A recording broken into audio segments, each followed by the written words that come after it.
लखनऊ के गोसाईगंज थाना क्षेत्र में आने वाले पूर्वांचल एक्सप्रेसवे पर शाम 5 बजे के करीब एक हैरान कर देने वाला दर्दनाक हादसा होता है।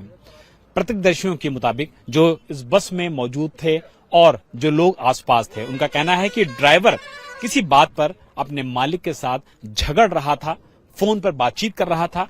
हैरानी की बात यह है कि गाड़ी की जो स्पीड होती है वो बहुत ज्यादा नहीं होती है, 30 से 40 की स्पीड होती है, लेकिन वो गाड़ी को जिगजैग करता है, कभी दाहिने मोड़ता है, कभी बाएं मोड़ता है, कभी दाहिने मोड़ता है, कभी बाएं मोड़ता है। और उसके बाद ये गाड़ी जो है वो पूरी तरीके से डिसबैलेंस होती है। किस तरीके से ये गाड़ी स्किड खाती है, देखिए जो शीशा है, जो पूरा मजबूत बॉडी है इसकी बस की, वो किस तरीके से स्किड खाती है और जमीन पर लड़ती हुई चली जाती है। इस बस की मौजूदा स्थिति देख करके कोई भी आसानी से अंदाजा लगा सकता है कि बस कितनी ज्यादा बुरी तरीके से स्किड की है रोड पे।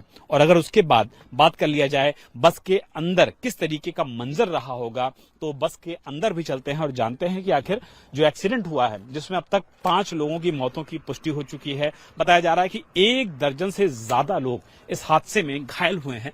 तो बस के जरा अंदर चलते हैं और आपको यहाँ का अंदर का मंजर दिखाते हैं।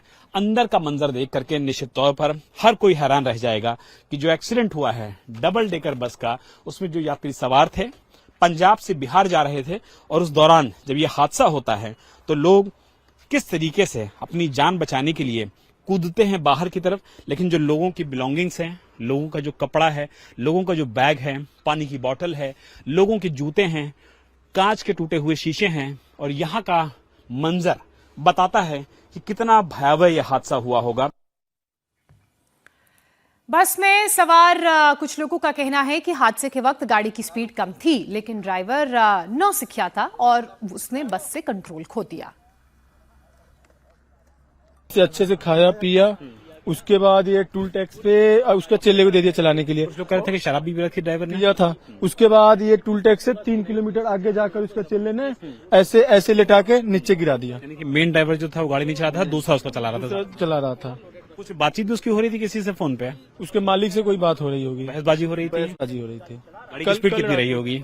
गाड़ी की स्पीड तो थोड़ा थी, 40-50 की, बस इतना ही थी। एक्सीडेंट कैसे हो गया? इतने में तो एक्सीडेंट होना नहीं चाहिए था। पता है जी क्या होगा जी, सब ऊपर बहुत लोड है, नीचे भी बंदे थे।